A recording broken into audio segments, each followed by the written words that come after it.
What's up, everybody? My name is Demetri Kofinas, and you're listening to Hidden Forces, a podcast that inspires investors, entrepreneurs, and everyday citizens to challenge consensus narratives and learn how to think critically about the systems of power shaping our world. My guest in this episode of Hidden Forces is Edward Luce, columnist and U.S. national editor at the Financial Times, who has written several books on matters of politics and policy, including a biography of former National Security Advisor Zbigniew Brzezinski, whose life and times inform much of today's conversation. Ed and I begin our discussion by tracing the decline of American grand strategy back to the end of the Cold War and the emergence of a more risk-averse, process-oriented era in U.S. foreign policy. We then discuss how the Trump administration, in upending many of the practices that defined that era, has introduced new risks and complications in the field of international relations and geopolitics, and then apply that framework to Operation Epic Fury, American policy in the Gulf, U.S. grand strategy in Asia, and how to think about the Trump administration's China policy ahead of the upcoming Trump-Xi summit set to take place in a little less than a month. If you want access to the transcripts and intelligence reports for this and other episodes, which include summary sections with key takeaways, you can access those by subscribing to our Super Nerd tier at hiddenforces.io/subscribe. If you want to join in on the conversation and become a member of the Hidden Forces Genius community, which includes Q&A calls with guests, discounted access to third-party research and analysis, and in-person events like our intimate dinners and weekend retreats, you can also do that on our subscriber page. And if you still have questions, feel free to send an email to info@hiddenforces.io, and I or someone from our team will get right back to you. And with that, please enjoy this interesting and timely conversation with my guest, Edward Luce. Ed Luce, welcome to Hidden Forces. It's great to be with you, Dimitri. You know, Ed, I was reflecting on this right before we turned on the microphone, which is that your colleague, John Byrne Murdoch, was recently on the podcast. And it might seem to the listeners that the two episodes are somehow connected, because I've never, to my knowledge or recollection, had two journalists on back-to-back, let alone two FT journalists. Although in fairness, I've had a lot of journalists from the Financial Times on the show over the years, including Gillian Tett, your former editor-at-large. So maybe something subconscious going on here. But in fact, you and I have been in correspondence for some time, and I've also been a reader of your columns in the FT for many years. But beyond that, I don't really know much else about you.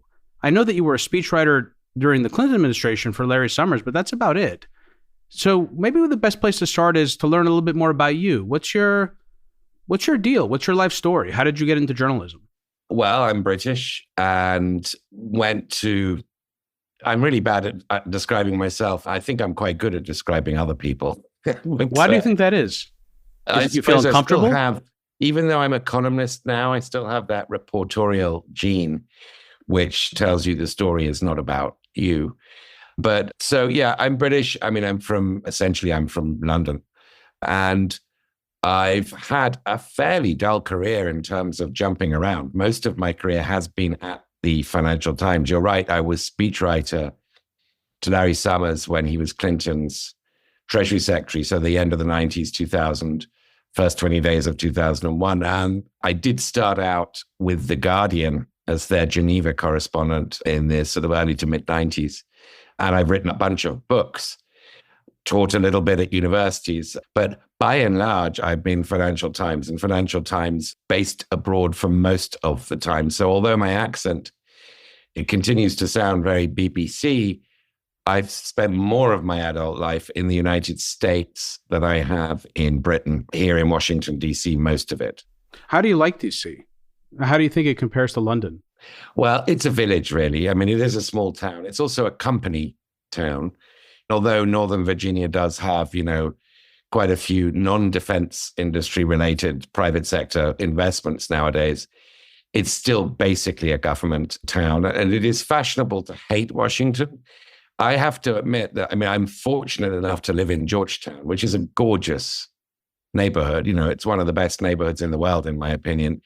And unfashionably find Washington continually interesting well, particularly nowadays, it's kind of a Chinese curse level of interesting, and a very beautiful city. It's also an immensely frustrating transactional one, but so is London. It is absolutely transactional. I lived for a few years in DC, and it's also beautiful. So, Ed, I don't know if you know this, but I've been recording a number of these 1 hour long conversations since the outbreak of Operation Epic Fury, mainly to keep myself, but also my listeners up to date on the war, how it's going, and its ramifications for both the global security picture and also the global economy.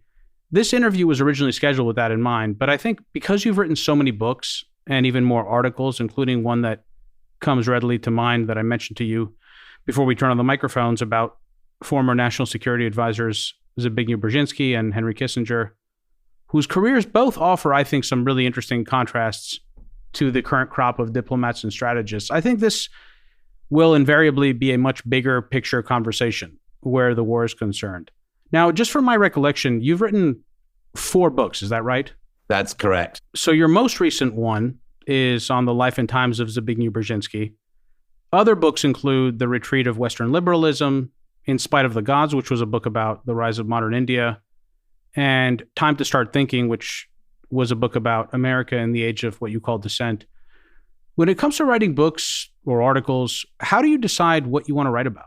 It's a very good question. I mean, the first book I did I didn't imagine it to be the first of many. I just thought I had to write a book about how India was changing. And I was the Financial Times South Asia bureau chief in New Delhi for 5 years. I had been very immersed in India before then. My first wife, I'm remarried, but my first wife, or what we call in Washington, my previous administration, she's Indian.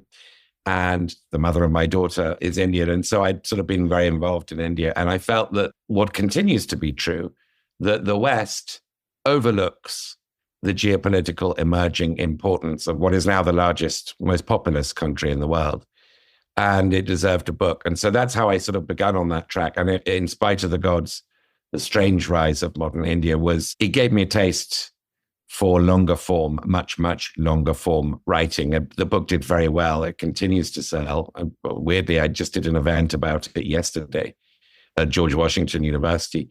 So that gave me a taste for it. But I think The Crisis of Western Democracy, was my next 2 books, variations on that theme through an American lens, that they just sort of compelled themselves as really, really urgent topics about which I felt I had something to report and to say. And then thank you for raising my last book. My last book is not journalistic. I would say that the first 3 are. My biography of Zbigniew Brzezinski is a full life biography with, goodness knows, 60, 70 pages of endnotes. You can't really cut too many corners or be impressionistic with a full life biography. You either do it properly or not at all. And that, I think, to date is my most significant single work and the one I'm proudest of. So in anticipation of this conversation, I was reflecting on what has been, for me, in the last 5 years or so, an evolving, I suppose, state of mind, which is that I no longer feel at home in the world. Now, I don't know how much of this is just normal. Like as you get older, the past feels more and more like it was where you belong, and the present feels more foreign. I suppose that's certainly part of it, and pop culture, I'm sure, plays a role there. But our politics has changed so much, the quality of our leadership, the nature of our discourse, all of those things. I don't know to what degree that factors into what you've written about in your books about the age of dissent, but I'm curious if you had to tell a story about when things began to change or go off the rails, what is that story you tell? I mean, I often reach for 9/11. That's really for me when things began to change, but that's also, again, when I was 18, 19 in college. So I don't know how much of that is a personal bias. I'm curious from your perspective, is there a date? Is there a time? What is the story that you tell about when things began to go wrong in the West?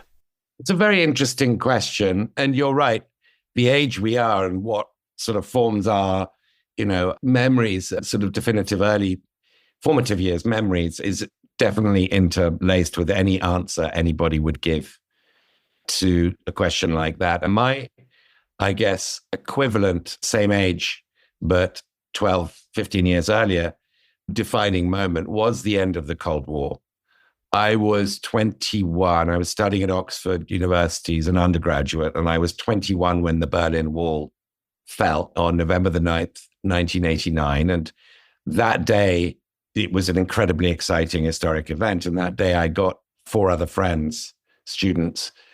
We got a train to the south coast of England, to Hastings, took a ferry from Hastings to Zeebrugge in Belgium, rented a car in Zeebrugge, drove along the German, West German, then Autobahn, which now as then does not have speed limits. The Germans and cars are a whole, somebody should write a book. I'm sure there are many books, but at any rate, got to Berlin in time to join what I felt was described as this sort of orgy of historic vandalism. We rented pickaxes and joined thousands of others and just laid into the wall.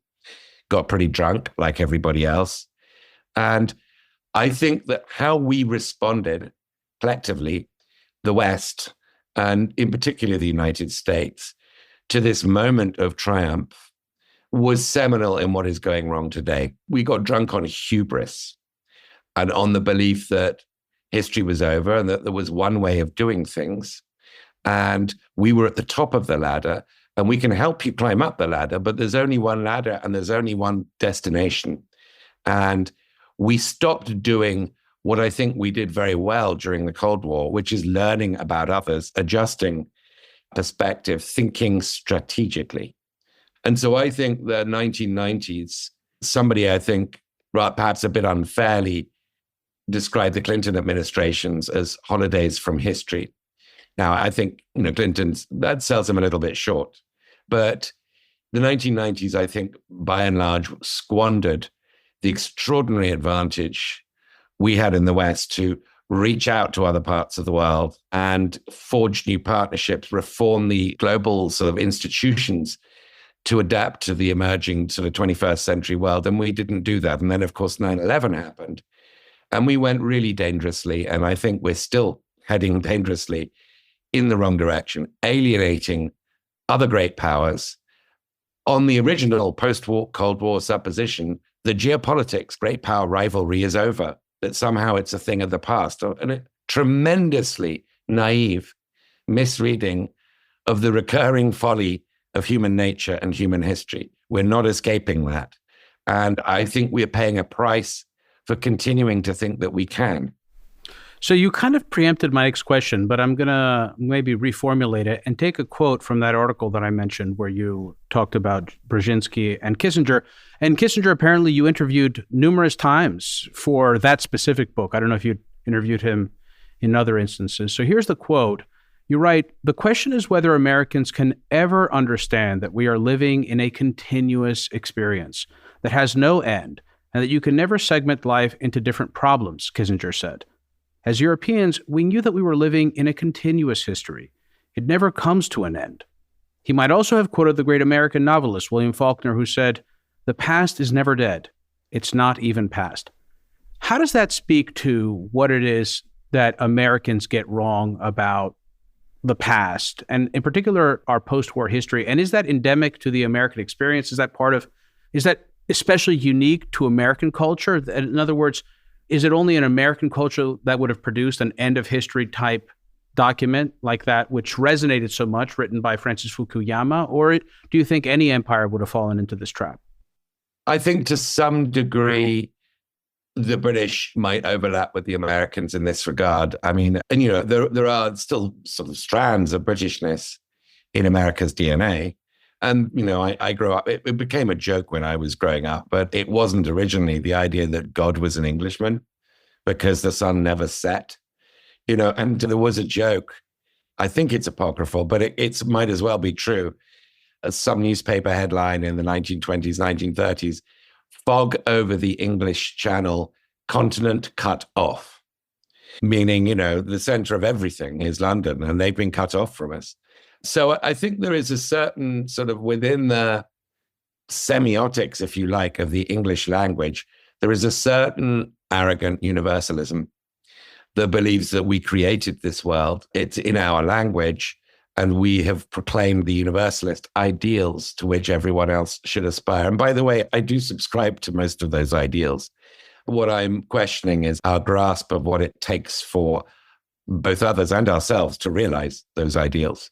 Brzezinski and Kissinger were refugees, exiles from the interbellum sort of bloodlands of the first half of 20th century Europe. Kissinger from Bavaria, Brzezinski from Poland, both of whom washed up as children or a young adolescent in Kissinger's case in 1938 on North America's shores, just in time to avoid the coming maelstrom. And although they were great lifelong rivals, frenemies, as the word goes, they did share a couple of really important characteristics. And one is that sense of slightly flinty old world realism that I think was exhibited well by that Kissinger quote you just read out, Demetri. And another was that when they came of age, in the 1940s and started becoming luminaries in the academic world, in the early sort of days of the Cold War, there was huge demand in the United States as this new sudden colossus that really had the world in its hands, but faced a deadly ideological rival in the Soviet Union. There was massive demand, thirst for knowledge. And welcome, Matt, to immigrants, to scholars, to luminaries from all walks of sort of life, from nuclear physicists, of course, to sociologists, to historians and political scientists as well, like Kissinger and Brzezinski. And therefore, this for them was a pretty much unique moment in history. And it's pretty much, this is where America is very different from Britain, pretty much unimaginable that Britain would have had a similar sort of welcome. Okay, you've just arrived. We need your expertise. We need your knowledge. We don't care what your name is, how difficult it is to pronounce. You're smart. We need you. Sign up here. I mean, that is a very American thing. I think that's in jeopardy today. And I think that America, even more today, is in need of strategic thinking and debates and brains, because today we're facing a multipolar world, which is considerably more complex and volatile than a bipolar world that we saw with the dawn of the Cold War.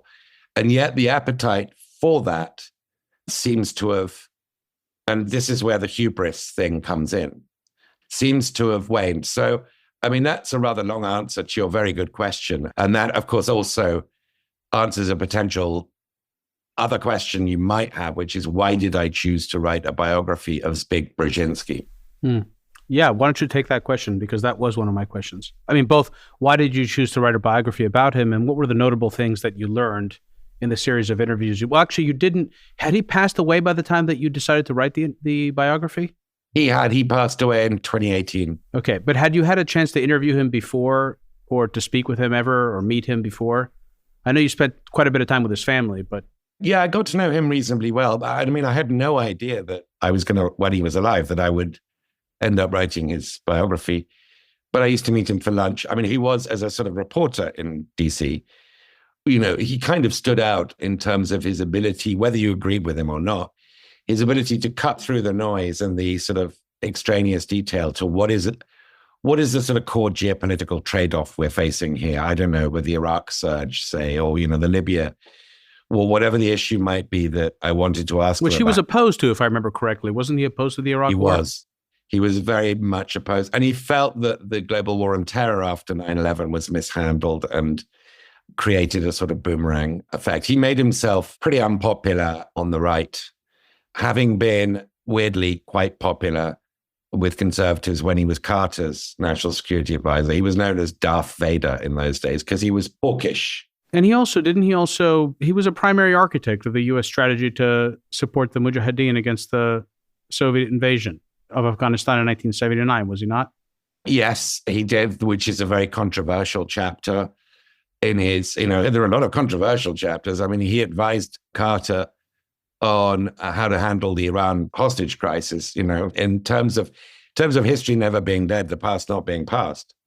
That sort of kind of commends itself, but so does the Russian war on Ukraine. These are themes he dealt with, NATO expansion.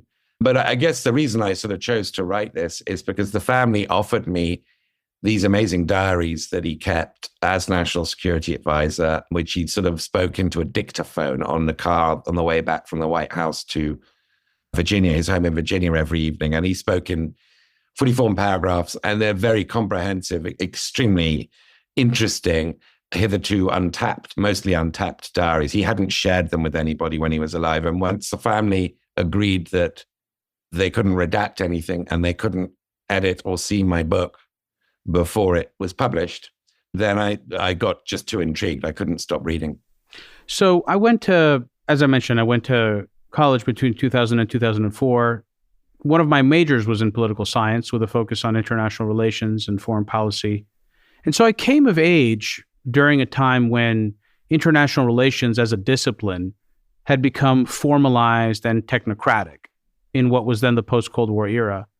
And there was a sense that there was a correct way to engage in international affairs, and this involved working in procedural steps through multilateral frameworks and institutions that seemed to differ noticeably from the way in which statecraft and diplomacy was handled in the pre-Cold War era.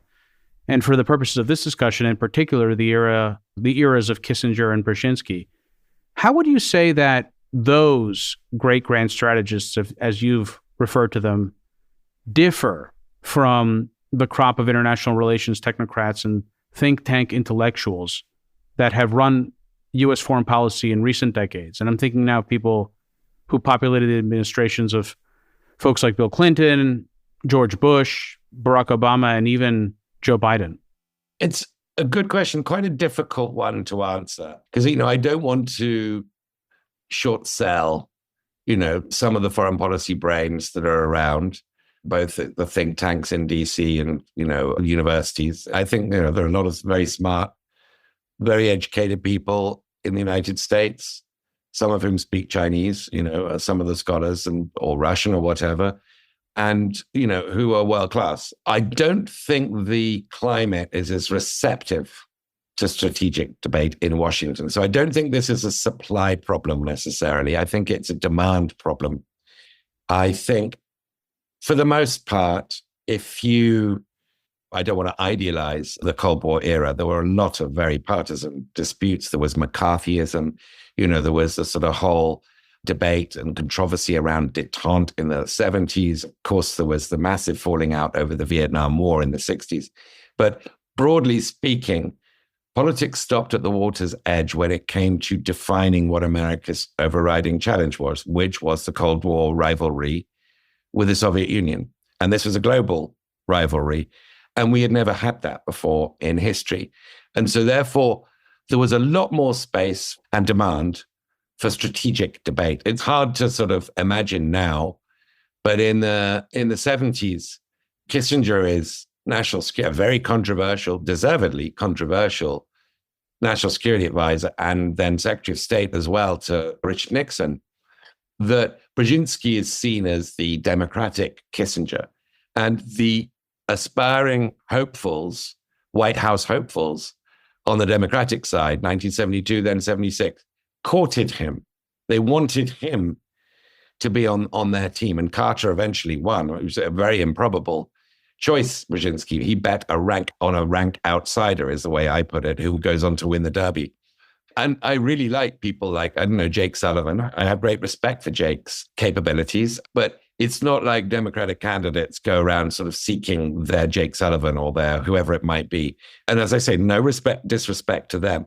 It was a different era. And the rewards to being entrepreneurial, controversial, to thinking big, to risking being branded as not a team player, the rewards to that were quite high and the risks were much lower. Today, you've got to be a team player. And I think it's no accident that the term the blob, which I think Ben Rhodes coined, the blob does capture something, which is a sort of, I think, systemic risk aversion amongst so-called think tankers. They don't want to stick their heads up above the parapet too much. And it's a different climate. That's not a very satisfactory answer, but I think it's a description of how different Washington is today than it was during most of the Cold War. Yeah, it's interesting that you brought up Jake Sullivan, because I remember having a conversation with someone who worked in the Biden administration, and they essentially spoke about the obsession with process as being detrimental to foreign policy making. And that, I think, is kind of what I was trying to get at. which is that the world after the fall of the Soviet Union, and this remained true to some extent in the Biden administration's own thinking, was one in which rules and processes had become so formalized that the bureaucracy was essentially impeding the changes needed to adapt U.S. foreign policy to what was and what became a radically different world. How much of that change do you think coincided with Trump's election in 2016, and how much of it reflected a process that had already been underway and that Trump was largely, therefore, a symptom of a deeper set of underlying causalities? I mean, I think Trump's both a symptom and an accelerant. But I mean, just to pick up on I think your very well observed point about what is essentially the bureaucratization of foreign policy making and the interagency, the sort of strung out sort of quality, particularly with democratic administrations, of the interagency, the lawyered up nature of American foreign policy making, to which Trump is a reaction and a cure worse than the disease. There is no interagency process. There isn't really a National Security Council. There aren't really sort of interdepartmental policy sort of options prepared by deputies. None of those sort of procedures are in place anymore. And I think, that is worse than having the excessively slow-moving, cautious, lawyered policy making that you get with, you certainly had with the Biden administrations, for sure, to some degree, perhaps with the Clinton administration. But that has been getting worse. And partly this is a function of the growth of the imperial state. It just sort of gets more and more sunk into precedent and into procedure and into, it's like barnacles gathering on the hull of a ship. It just slows its passage through the water. And, you get a lot of lawyers who are there to tell you what you can't do, not what you can do. And so partly it's just the passage of time. But I do think there are certain sort of quirks here. Let's look at Jake Sullivan and Joe Biden. Now, Joe Biden's 40 years older, or not quite, maybe 30-something years older than Jake Sullivan. He's old enough to be a sort of fairly elderly father. Oh, he's a member of the silent generation, in fact. He's a member of the silent generation.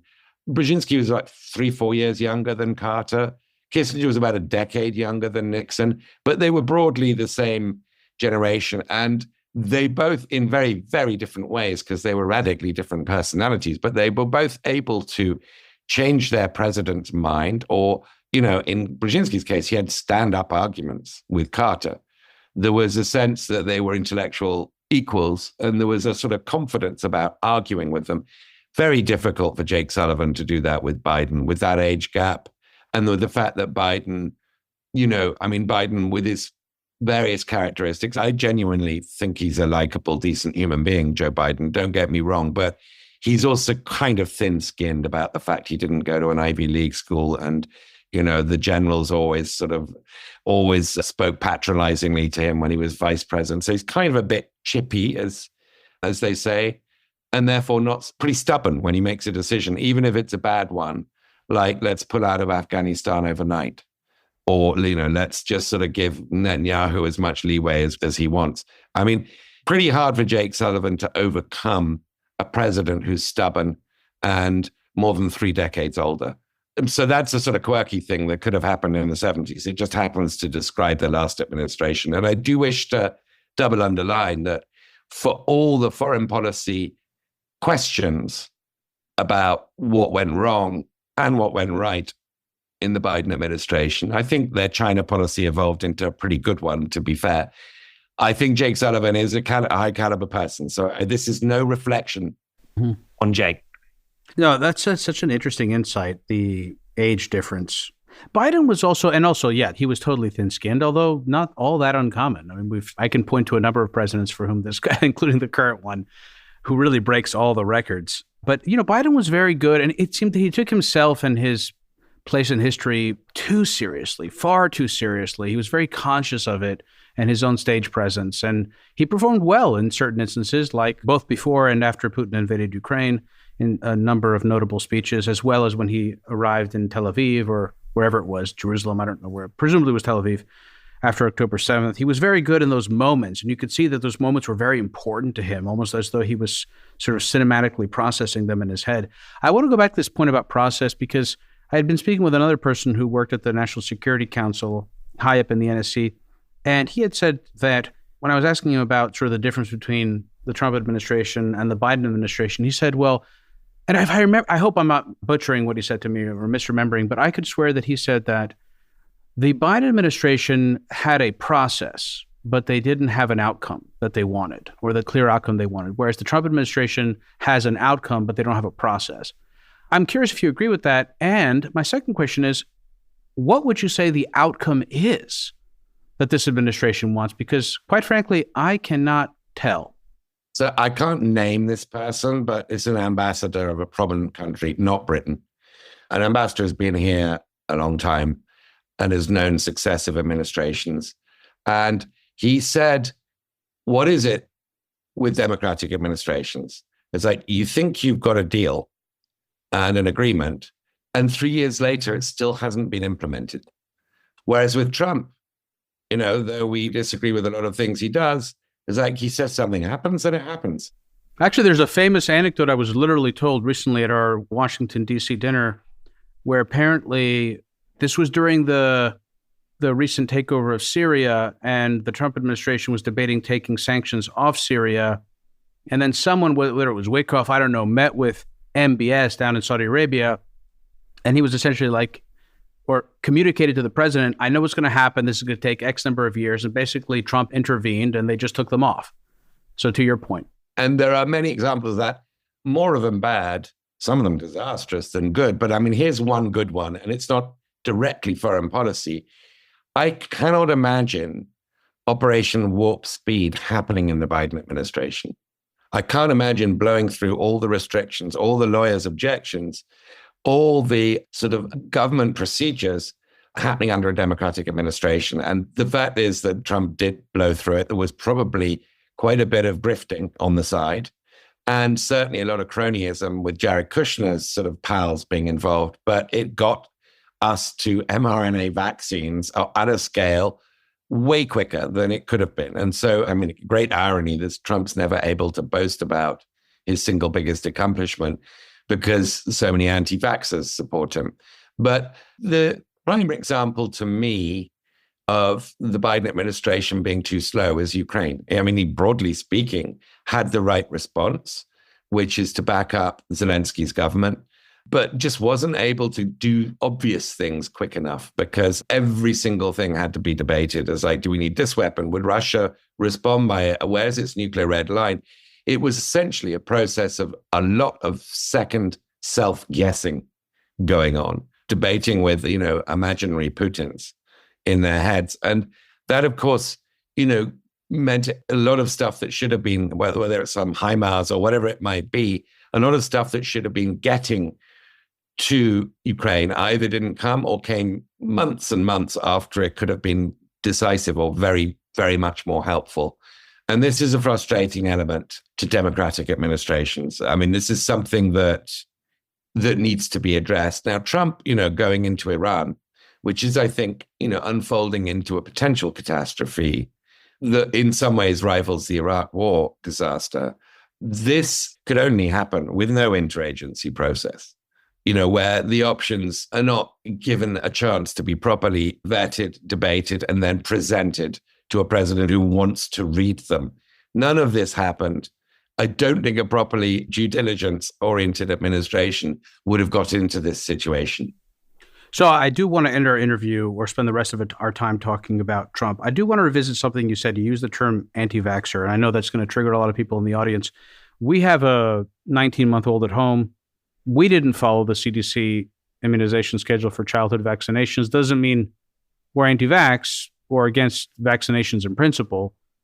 But for example, my father's a perinatal doctor who deals with high-risk pregnancies. He's long had issues with the immunization schedule, the way in which many of these vaccines are administered and front-loaded at a time when a baby's immune system or a child's immune system is most vulnerable, or in some cases view some of these as totally unnecessary from a risk-reward standpoint. A good example being the rotavirus vaccine, which if you are a child living in a developed country, you're not at risk of dying from diarrhea. So I'm curious, like when you use the term anti-vax, what is it exactly that you mean? Well, in the context of COVID, I meant the people who believed that there were a lot of sort of RFK Jr. adjacent sort of elaborate theories about this being actually a bad faith vaccination rather than not necessarily one. And I fully understand your dad and respect that position where there could be underappreciated or understudied side effects. This is one where, you have people with large audiences spreading the view that, this microchips are being injected into your bloodstream, and Bill Gates is taking control. I mean, there was some pretty wild anti-COVID vaccine conspiracy theories that went around. Listen to somebody like Candace Owens, who's what was then a big supporter of Trump. Trump found it quite difficult to advertise the degree to which, this mRNA vaccine or vaccines had come much quicker than otherwise. But I am not in any shape or form a medical expert. And I defer to people in that field to debate the pros and cons of the schedule. I do too. And I just wanted to clarify that because I think the debate's gotten very muddled on this and people have good reason to be upset with how much of this was handled. And of course, people were gaslit about the side effects I got the COVID vaccine. I didn't get any of the boosters. And thankfully, I haven't had any lasting side effects that I know of, but I know people that have, and I did have side effects. And so I think that this debate has been so unscientific on both sides, on those who are basically institutionalists, whatever the authorities tell me I do, whatever the standard of care says I do, anything else is stupid and you're all idiots and conspiracy theorists. And then people on the other side, which is basically like, oh, now I don't believe anything. I'm just going to believe some random influencer on YouTube. And I'm going to follow whatever that individual says. Yeah, can I just sort of add a point here? And I've written about this and annoyed people on what you describe as the institutionalist, I guess, for want of a better shorthand, liberal side of this debate. Or not all liberals, though, of course, it's a bit more variegated, but which is, I think, that the whole follow the science thing. I think the Dr. Fauci sort of turning up on TV every other day and sort of changing guidance. I think what the CDC guidelines, the arbitrary, at one point sort of recommending, and this isn't just about vaccines, that infants be masked. And then, of course, schooling. My daughter was then a teenager. She was out of school way too long and arguably shouldn't have been out of school at all. So I believe that the democratic sort of or left liberal, whatever you describe it as well, still doesn't understand just how much harm this did to trust in them and in institutions. And that this is a sort of underappreciated political event, how the epidemiological debate was conducted and the intolerance for dissent from it. But that is not a medical point I'm making. It's a communications point about how politics is conducted. Yeah, I agree. I think that what happened was essentially, it seems to me the Democratic left or the liberal left or whatever you want to call it, saw themselves as the sort of institutionalists and as the establishment. And the cohort that I'm describing here basically just believed anything they were told. And anyone who disagreed with them, they viewed them as idiots or attacked them. Meanwhile, what's happened is the other side of the political spectrum, there's a large cohort that basically disbelieves anything. And at the same time, what they end up doing is you can't remain in a state of disbelief around everything indefinitely. So they've ended up finding new people to believe in, and they'll believe some random doctor, some random quack or whatever it is. And so that's kind of where I think things have fallen. But what I wanted to make sure that we talk about before we end is, when it comes to the outcome that this administration wants. they released their national security strategy document some time ago now. In fact, it probably wasn't that long ago, but everything feels like it was forever ago. We're right around the same day as the Liberation Day tariff announcements, which is wild. And that's the pace. It's easy to forget I remember when Biden came into office, one of the things that many of us, myself included, felt was a sense of relief from the chaos of the 4 years of the Trump administration. And that's exactly what it feels like again. Everything is chaotic with this president. And the document, I know that there were a lot of people that interpreted the document as being advocating for spheres of influence. I never felt that it was that way. I felt very much like it was saying, no, yes, and yes to defending Taiwan, yes to maintaining American preeminence in Asia, because we don't want any power to challenge us in the Pacific, but also we want to dominate the Western Hemisphere. And it's hard to match the rhetoric and what comes out of the administration, because also there are so many different spokespeople, including the president himself, with what is being written or proposed as a kind of formal document. So it's still hard for me to interpret exactly what is the outcome here, what's driving policy here. I'm curious what you think it is. And I think, and I also mentioned this, that the tough thing about having these conversations is both, and this is especially true for you, Edward, because you're a journalist, you want to be objective, although you write a lot of op-eds. And you also don't want to be labeled as being TDS, which has become a derisive way of describing anyone that has negative things to say about Trump. And so oftentimes I'll find myself trying to make excuses for the president to try to find some kind of, rational way to explain his behavior. But I wonder at the end of the day, if a big part of this is just that the president is just not, is a bit cuckoo, to put it mildly. So I'm just curious, what would you interpret the outcome? How do you think about what this administration wants, what the president wants, and how that gets reflected in any kind of coherent policy? So the TDS accusation or label is one that I actually throw back on people who follow whatever Trump does, however capricious, unexpected, self-contradicting it might be. I think that is true derangement, because that is cult-like behavior. So I have some respect for, the quotation marks America Firsters who are now falling out with him. And I never thought I'd say this, but, the Tucker Carlsons, to some degree, Steve Bannon's, Megyn Kelly's, at least sort of thought there was a sort of a core principle there to the Trumpian worldview, which was not to get involved in wars of choice, particularly in the Middle East. And so I have some respect for them, although maybe they're being performative. I think they were naive if they genuinely believed there was a sort of core philosophy.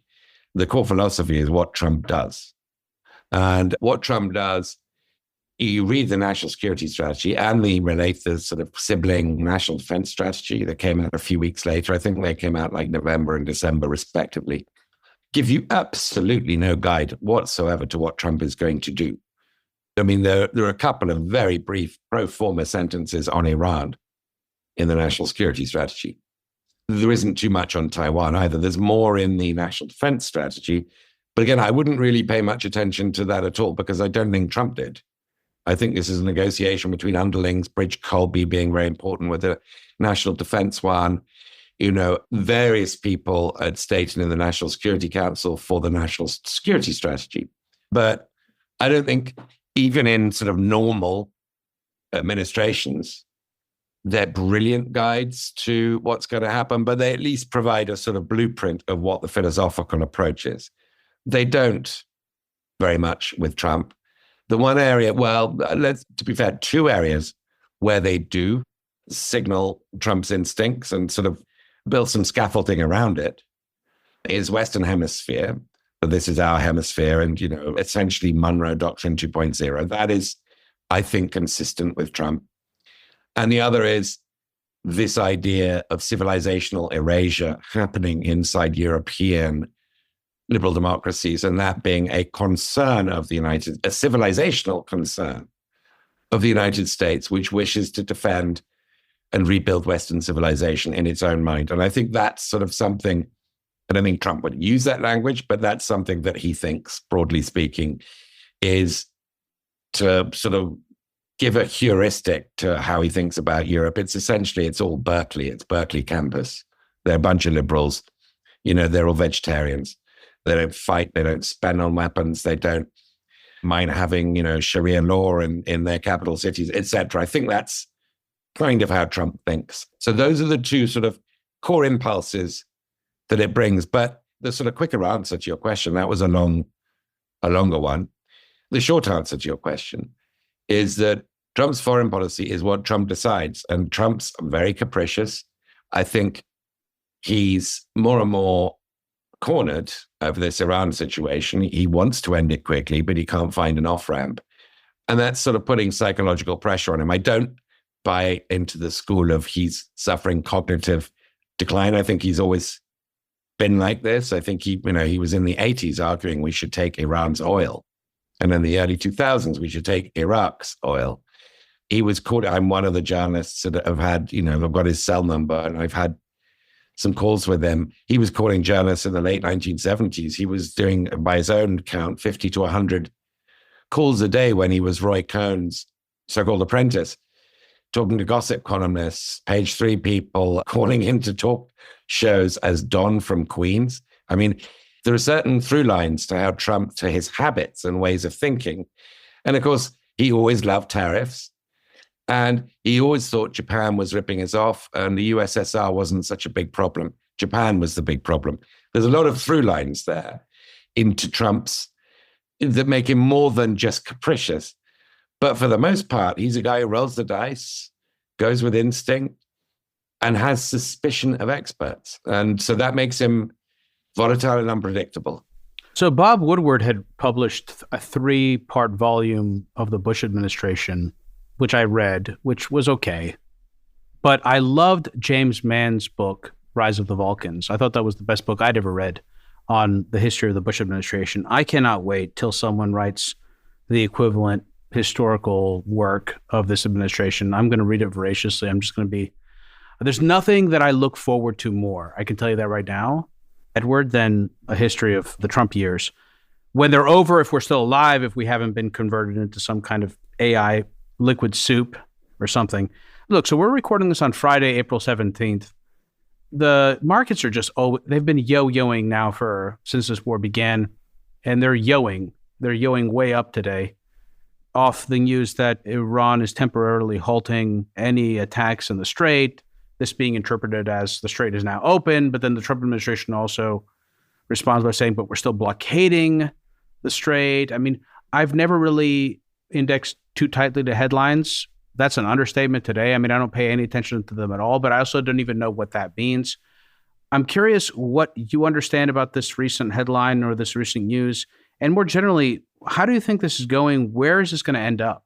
Is there going to be some kind of permanent resolution, or do you imagine this is just going to become a simmering conflict and that Iran will eventually look like post-war Iraq in 1991?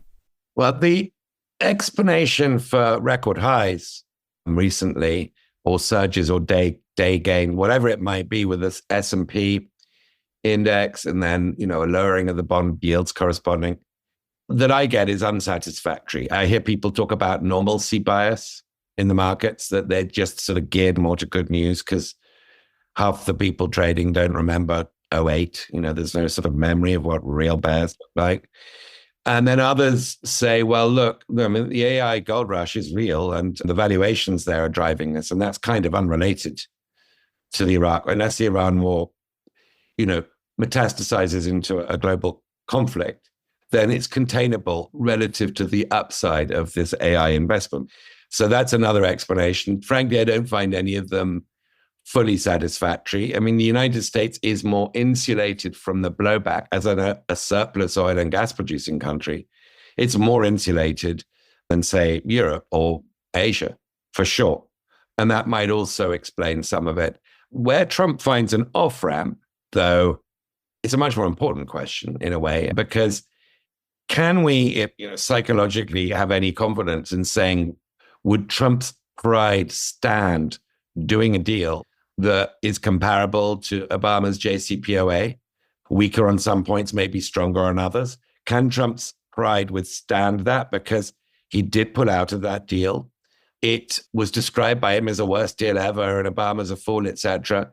If he's now forced back to, agreeing to something along those lines, maybe with longer time periods, say 15 years as opposed to the 10 years that Obama had, or lower nuclear yields. Obama had, you can enrich up to 3.67%. Does Trump get to 2.5? I don't know. I'm not a nuclear expert. Does he have to release a lot more billions of dollars that have been frozen of Iran offshore accounts in order to get Iran to agree to this? I don't know. But his sort of pain point, pride point, is going to be a real key to answering how this ends. I cannot believe that there will be any deal possible in which Iran gives up its 420 kilograms of enriched uranium. Because if it has learned anything from the last 6 weeks, it wants to, and I think we can take this almost as an article of dark faith, is that it wants to get from 0 to 60 miles an hour, from Tehran to Kim Jong-un, North Korea kind of nuclear defense as quickly as possible, because this is existential for them. It's a nasty regime. It's more hardline now than it was 6 weeks ago. It realizes there's no real middle way for them. It's not going to believe any Trump pledges that he's not going to resume bombing 6 months from now, regardless of, there's no court that will enforce the contract of a ceasefire deal, a longer term settlement. So they're going to go for nuclear. And I don't know how and how long it will take, but I do know that only a revolution at home or a full scale sort of boots on the ground will stop it. And I don't think the latter is going to happen. A revolution is conceivable, but I don't think boots on the ground is going to happen, because I think the reason why, 90%, 80% of Republicans continue to back Trump's Iran, Operation Epic Fury, is because there's no body bags. And Trump knows that. Trump's not going to get into a big body bag situation, is my hunch. And so we're left with an Iran that wants to become a nuclear weapon state as its ultimate insurance policy. And I don't see any easy way to stop that. Mm-hmm. What are the things that keep you up at night? Realistic concerns, ways in which the world could become more destabilized in the course of the next 3 years? We keep forgetting about, because the urgent drives out the merely important, as the phrase goes, we keep forgetting about the US-China relationship. And it is the most important one. It is sort of the most critical geopolitical relationship to the future of the world. Trump has surprised me on two fronts. One is much more warlike than, he's surprised J.D. Vance too. He's surprised Tucker Carlson, much more warlike than he was in the first term. The ease with which he's departed from that sort of anti-forever war. And the second thing he's surprised me on is China. Incredibly dovish, almost submissive towards Xi Jinping. He wanted that summit from them, not even his inauguration, from his election. He kept saying, I want a summit. Now, Xi Jinping didn't concede that summit until Trump had climbed down from the tariff wars with China. They agreed this off-ramp, what I call the spinal tap moment, where Trump said our relationship is a 12 out of 10. And then she says, okay, we can have a summit. And we've got a truce here. I'm releasing my stranglehold on rare earths, and you're bringing tariffs down to a sane level. Let's have a summit. That summit's really important. Will Trump remain fairly sort of dovish in his instincts towards China? Does China in this Iran situation see an opportunity with a weakening America that has lost its allies, that has alienated its allies, that is really quite dreaded by the global South? I think something that Americans do not sufficiently appreciate is when Hegseth gives his briefings, this is the ugly American. Somebody glorying in violence and misquoting the Bible as justifying violence. I don't think America realizes just how many people are rooting for Iran, which is an extraordinary thing to say, because it's the nastiest regime, or one of the nastiest on the planet. And just how much this, for the generally patient, generally cautious Chinese leadership, how many temptations, geopolitical temptations, this is presenting China. I worry about that. That ultimately is what would endanger our world. And I don't have any forecasts except to say we are, as the cliche goes, we're living in the revenge of geopolitics. It's not going to go away. It's the natural state of human affairs. And this is the most important geopolitical relationship in the world. And it makes me nervous. Last question. How do you think Kissinger and Brzezinski would advise not just this president, but the leaders today, the people in positions of influence to either influence foreign policy directly or this administration or future administrations? How do you think they would advise them today, do you think? Differently to each other. They had a fairly different approach to each other, to the Soviet Union during the Cold War. Now, where Brzezinski differed from Kissinger was he believed the Soviet Union was a sort of Rube Goldberg contraption that was the last great European empire, albeit a Marxist one, but was resented by the peoples who were not Russian. And that we should weaponize that to sort of hasten the unraveling of their system. Kissinger believed it was around for keeps, that it was a permanent feature of the landscape, and that we should therefore find a way of living with them, détente, So they had very different views to the Soviet Union. China, they had similar views. I mean, so Nixon opened to China and then Carter normalized. And they were both therefore fairly dovish towards China. But I think there is a big difference between China today and the Soviet Union then. And that is, it's just going to be around. You know, there are in its peripheries, there are people who do not feel Chinese and who feel oppressed, like the Tibetans, like the Uyghurs of Xinjiang, but they make up a few percentage points of the Chinese population. And there is just no chance Tibet is going to be an independent entity. So there's no strategy here that involves regime change in China that does not involve World War III. And therefore we have to, I imagine they would agree on this point, we have to find ways of, to use the rather blow-dried phrase that Jake Sullivan, I think, coined, is to cooperate, you know, where possible, compete where necessary, confront where, I forget the exact formula, but we have to base our strategy on the assumption the Chinese are not going to go away and the regime's character is not going to radically change. We have to work on that assumption and find ways, whilst defending our allies, of also jointly confronting things like AI that have species-level implications.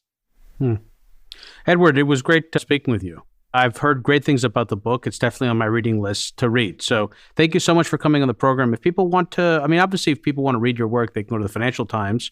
They can read your column. But how do they follow you on Twitter? And is there any other way that people can stay up to date with your thoughts and opinions?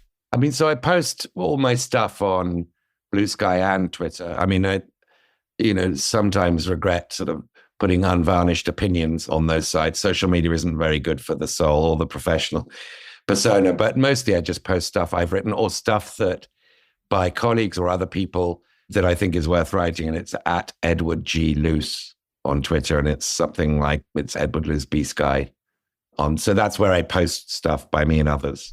Wonderful. All right. Thank you so much, Ed. It was great speaking with you. Thank you, Demetri. It was a great pleasure. Thank you. If you want to listen in on the rest of today's conversation, head over to hiddenforces.io/subscribe and join our premium feed.